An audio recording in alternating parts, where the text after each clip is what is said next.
Les Insoumis, vous le savez, ont refusé de couper les ponts avec la Jeune Garde et le député Raphaël Arnaud. Pourtant, selon un sondage CSA pour Europe 1, CNews et le JDD, 81% des Français souhaitent que Raphaël Arnaud démissionne de son poste de député. Je vous propose d'écouter Marine Tondelier. Elle était ce matin sur France Inter.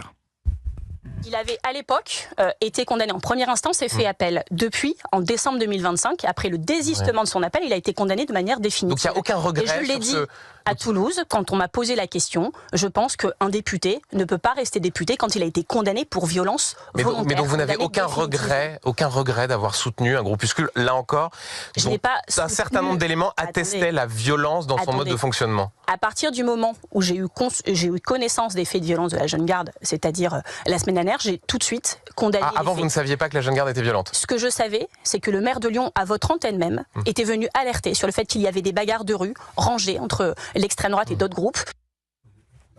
Elle nous prend vraiment pour... des lapins de 6 semaines. Oui, des lapins de 6 semaines. C'est-à-dire que elle a découvert la semaine dernière... Alors, il faut qu'elle fasse un autre métier. Oui. Parce que elle fait de la politique, cette dame. Donc, la Jeune Garde était associée à la France Insoumise. Donc, elle ne savait pas. En fait, c'est comme ces gens qui disent « Ah ben, je n'étais pas au courant, je ne savais pas. » Mais quelle tartufferie!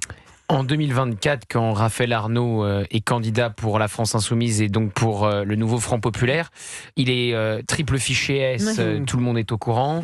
Il a menacé Alice Cordier du collectif Némésis de lui mettre une balle dans la tête, tout le monde est au courant. Manuel Bompard dit aujourd'hui, puisqu'il est entré dans la post-vérité, lui, alors complètement qu'il n'a jamais dit ça, qu'il n'a jamais été condamné pour violence volontaire, comme Jean-Luc Mélenchon le dit pareil. Donc tout le monde savait qui était Raphaël Arnaud, tout le monde savait qui était la Jeune Garde. Et donc cette manière de dire j'ai tout découvert la semaine dernière, je ne savais pas qu'ils étaient violents, alors même que des affrontements, pour ne pas dire des lynchages, sont organisés dans la ville de Lyon depuis des années.